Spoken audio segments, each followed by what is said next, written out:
Donc maintenant, regardons ce qui se passe au niveau de l'interface en elle-même et de ce qu'on peut appeler la manière de travailler dans notre espace, ou dit à l'endroit, nos espaces de travail.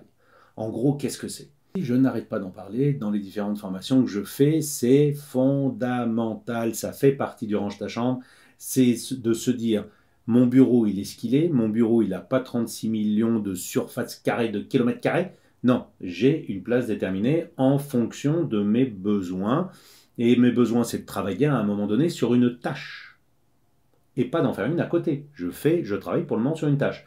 Alors cette tâche c'est quoi? Ça peut être de la colorimétrie, pure et dure, ça peut être de la typographie, ça peut être du détourage, ça peut être etc., etc. Vous voyez ce que je veux dire? Donc comme sur votre bureau réel, physique, sur votre bureau physique, si vous voulez avoir de la place un petit peu pour bosser correctement, eh bien vous n'y mettez que les outils dont vous avez besoin pour la tâche que vous êtes en train de faire.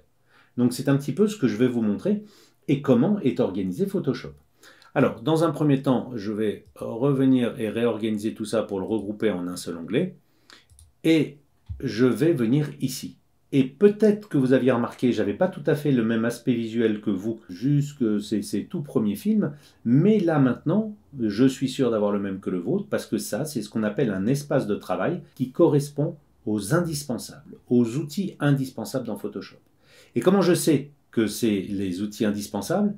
Eh bien, jusque tout là-haut, je vais zoomer, à côté de cette petite loupe, eh bien, j'ai mon icône espace de travail qui me permet de le choisir. Soit je clique dessus, soit je clique sur le menu déroulant qui est là, et vous voyez que je suis sur les indispensables. Ce que vous aviez vu initialement, en fait, c'est Pascal. Je travaille sur ma bécane, bien évidemment, j'ai mon espace de travail, et sur lequel il y a les indispensables. Donc ça, c'est un espace de travail par défaut de Photoshop.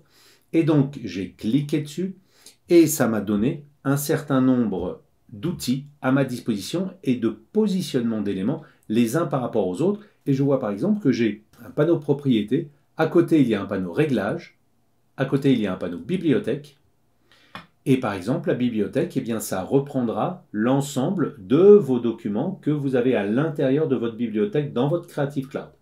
Donc ça, c'est tout le matériel que vous avez mis dedans, que vous pouvez donc partager, que vous pouvez réutiliser partout dans le monde, sans avoir besoin de le garder sous avec une clé USB ou un disque dur, ou un serveur. Donc là, vous avez tout ça à votre disposition, et là, vous avez donc plein de choses, que ce soit des couleurs, des lumières, des images, des vidéos, etc., etc., etc., des looks et tout ça.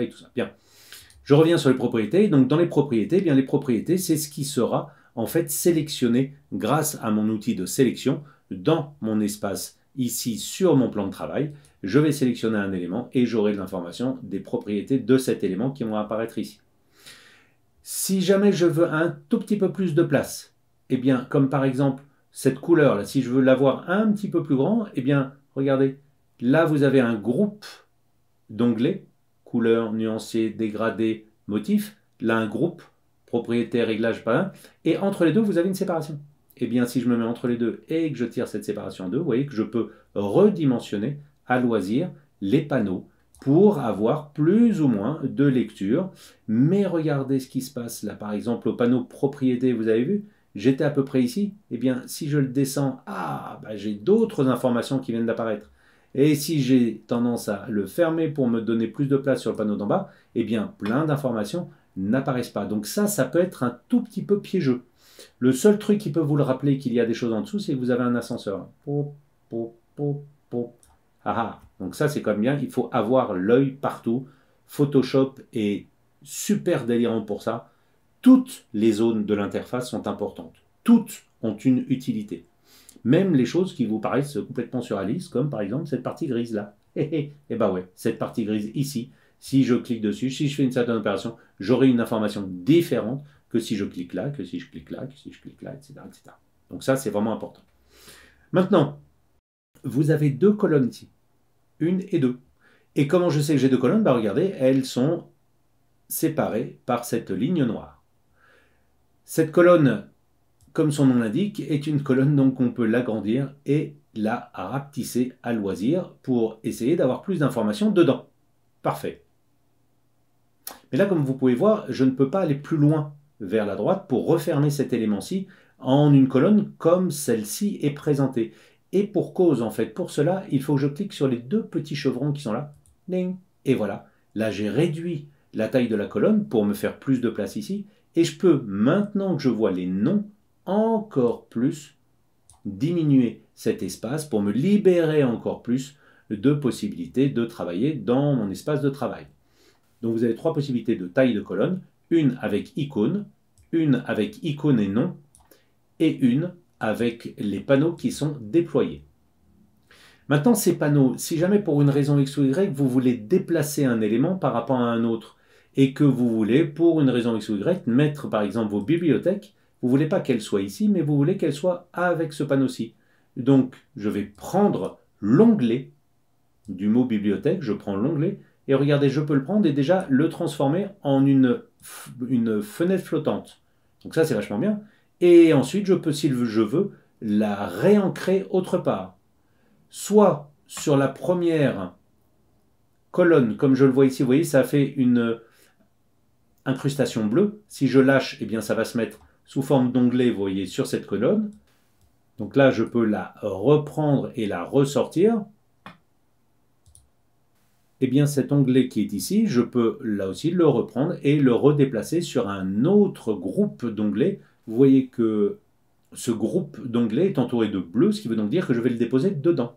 Boum, comme un cinquième onglet. 1, 2, 3, 4, 5. Voilà, sinon je le reprends et je le remets comme je veux ici. Et bien évidemment, au même titre que tout à l'heure, je peux, si je le veux, déplacer mes onglets en fonction de mes besoins, exactement comme on le fait avec les documents. Donc ça, c'est très très pratique. Si par hasard, et vous l'aviez vu tout à l'heure, qu'on travaille de façon assez récurrente avec par exemple le panneau caractère qui va me donner de l'information, vous voyez, pour écrire, eh bien ce panneau caractère, comme on peut le voir, en fait, il se met directement sur cette nouvelle colonne qui est là. Ça c'est parfait, j'ai donc le caractère qui est ici, et juste à côté, le caractère, vous voyez, arrive sous forme de groupe d'onglets avec les informations de paragraphe, ce qui permet de justifier, de centrer, faire à gauche, faire à droite, etc. etc.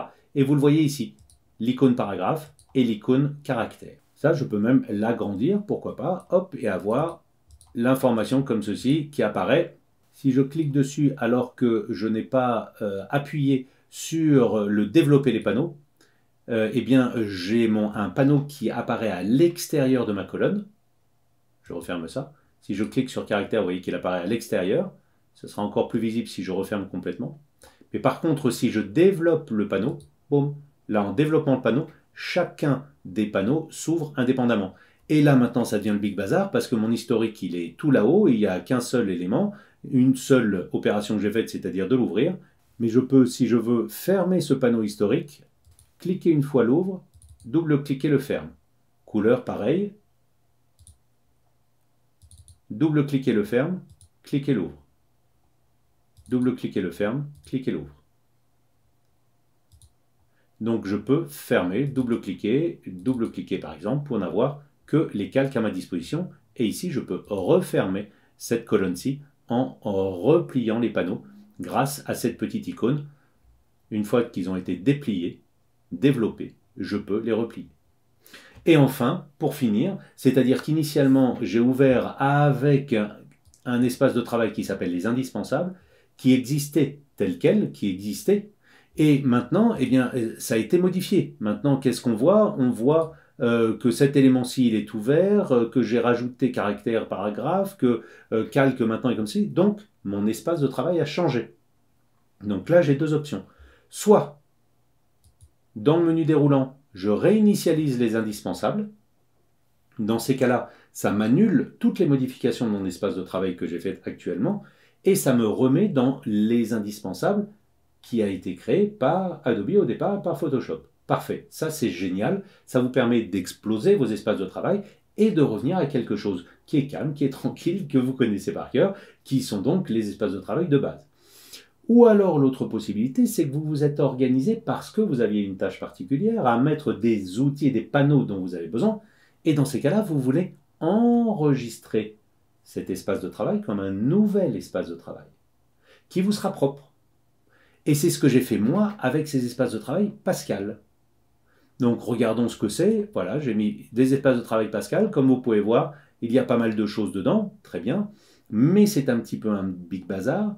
Et comme je vous l'ai dit initialement, maintenant vous voyez qu'il est tické, je suis sur Pascal. Les indispensables qui étaient là, si je clique dessus, vous voyez qu'ils reviennent comme je l'avais laissé tout à l'heure. Et maintenant, si je réinitialise les indispensables, boum, vous voyez que les paragraphes et caractères ont disparu et tout est revenu comme c'était à la normale. Je vais faire la même chose avec Pascal, je clique dessus et je réinitialise Pascal. Ça me remet dans l'état dans lequel je me suis créé mon espace de travail.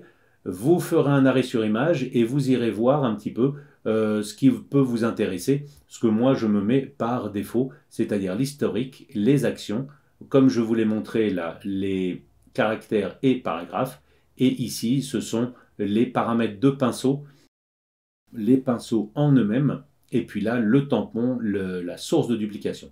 Et je me laisse, vous voyez, un grand espace pour les calques. Je vais revenir sur les indispensables. Comme ça, nous travaillerons exactement dans les mêmes conditions. J'ai réinitialisé pour être sûr qu'on travaille pareil.